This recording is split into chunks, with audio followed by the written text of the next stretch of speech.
দেখে নিশ্চয়ই বুঝতে পারছো আমার সেই তৈরি বাড়ির পিৎজা, যেটার রেসিপি দেওয়ার জন্য সবাই আমাকে বলছে। দেখেছো কীভাবে চিজগুলো মেল্ট হয়েছিল।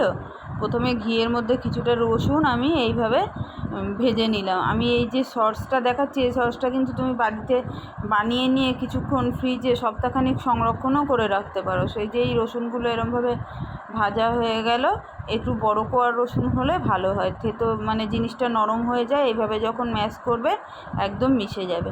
রসুনগুলো ম্যাশ করে নেওয়ার পর আমি দিয়ে দিলাম ম্যাগি মশলা। ম্যাগি মশলাটা দিয়ে তারপর দিয়ে দিলাম চিলি ফ্লেক্স, অরিগ্যানো আর লবণ দিয়ে আর কিছুটা সস, টমেটো সস দিয়ে এটা একটা মানে গার্লিক সস তৈরি করে নিলাম বাড়িতে। এই যে সসটা তৈরি করলাম, দেখো বাড়ির তৈরি, কোনো সেরকম হেলথের পক্ষেও খারাপ না। রসুন কিন্তু খাওয়া খুব একটা খারাপ নয় স্বাস্থ্যের পক্ষে। তাই এরকম একটা সস যদি তুমি বাড়িতে বানিয়ে রাখো, এরকম অনেক বাচ্চাদের রেসিপির মধ্যে দিলে কিন্তু টেস্ট হেভি বেড়ে যায়। আর এই যে মাশরুমগুলো কেটে নিয়েছি এইভাবে, মাশরুমগুলোকেও একটু বাটারের মধ্যে ফুল হিটে রেখে একটু জাস্ট টস করে নিলাম, ওর মধ্যে থেকে যে জল ভাবটা ওটা যাতে বেরিয়ে যায়। তারপরে ওটার মধ্যেই দিয়ে দিলাম এই যে এইভাবে আমি ক্যাপসিকামগুলো কেটে রেখেছি, ক্যাপসিকামগুলো দিয়ে একটু নেড়ে চেড়ে নিলাম। ক্যাপসিকামের গায়ে একটা হালকা ফোসকার মতো ভাব পড়বে, ওই অবস্থায় তুলে নিলাম। খুব বেশি কিন্তু ভাজার কোনোই প্রয়োজন নেই।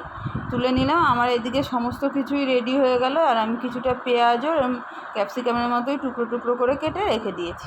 আর এই দিকে করতে হবে, দুটো স্টেপ হয়ে গেল। আর তৃতীয় স্টেপটা হচ্ছে এইভাবে আমি এপি নিয়ে নিয়েছি, এপিগুলো কেটে নিয়েছি, নিয়ে এগুলোকে সেদ্ধ করে নেব। এখন মশলাটা কোনো কাজে লাগাচ্ছে না, এই জল দিয়ে সেদ্ধ করে নিলাম। বেশি কিন্তু সেদ্ধ করার কোনোই প্রয়োজন নেই। সেদ্ধ হয়ে গেছে, জলটা ঝরিয়ে একটা ঝুড়ির মধ্যে রেখে দিয়েছিলাম।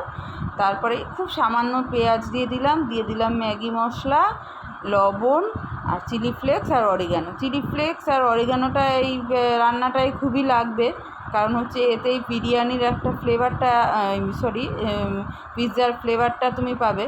তারপরে একটুখানি ওগুলোকে নাড়িয়ে নিলাম আগে শুকনো অবস্থায়, নাড়িয়ে নিয়ে তারপরে ডিম ভেঙে দিয়ে দিলাম। ডিমটা তোমরা তোমাদের যতটা দরকার ততটাই দেবে। আমি 6টা দিয়েছি বলে তোমাদের 6টাই দিতে হবে তা না, 3টে 4টে দিলেও হয়ে যাবে।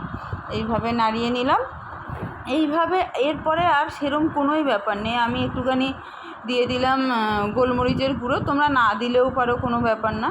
তারপরে এরম ফ্রাই প্যানের মধ্যে তেল দিয়ে দিলাম, দিয়ে আমি আমার যেইভাবে করব মনে করেছি, যেই সাইজ ওই সাইজ অনুযায়ী আমি দিয়ে এইভাবে ঠিক হাতার পেছনটা দিয়ে একটা পিৎজার শেপ দিয়ে দিলাম, দিয়ে ঢাকা দিয়ে কিছুক্ষণ এটা পেছন পিঠটা করে নিলাম। করে নিয়ে এই যে তুলে এবার আমি খুন্তি দিয়ে এটাকে উল্টে দেবো। ওপরটা কিন্তু এখনও একটু ভেজা ভেজা ভাবই আছে। এইভাবে উল্টে দেওয়ার পরেই আগুনটাকে সিমে রেখেই করতে হবে।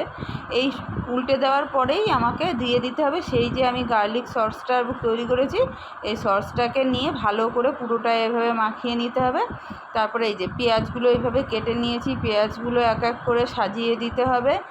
তারপরে দেবো ক্যাপসিকাম, মাশরুম, এগুলো সব দিয়ে দেবো। আর সুইট কর্ন আমি সেদ্ধ করে রেখেছিলাম, সুইট কর্নটাও ছড়িয়ে দিয়ে দেবো। তোমরা এই ওপরের গার্নিশিংটা নিজেদের পছন্দ মতো করতে পারো। যদি তোমরা মনে করো চিকেন দিয়ে এইভাবে কীভাবে করবে জানতে চাও, তাহলে আমাকে অবশ্যই কমেন্টে জানিও। আমি পিৎজার এই রেসিপিটা চিকেন দিয়েও তোমাদের সাথে শেয়ার করব। পনির দিলেও দিতে পারো তোমরা। তারপরে আমি কিছুটা মজারেলা চিজ ওপর দিয়ে ছড়িয়ে দিলাম। ছড়িয়ে দিয়ে আগুন কিন্তু সিমেই থাকবে। আবার ঢাকা দিয়ে দিলাম। দিয়ে চিজের ওপরে আমি কিছুটা অরিগ্যানো আর চিলি ফ্লেক্স দিয়ে দিলাম, আর দিয়ে দিলাম ওই ম্যাগি মশলাটা আর একটুখানি দিয়ে দিলাম। এই তিনটেই জাস্ট উপকরণ লাগবে, চিলি ফ্লেক্স, অরিগ্যানো আর ম্যাগি মশলা। ব্যাস, ঢাকা দিয়ে নিয়ে তৈরি। দেখেছো কি সুন্দর।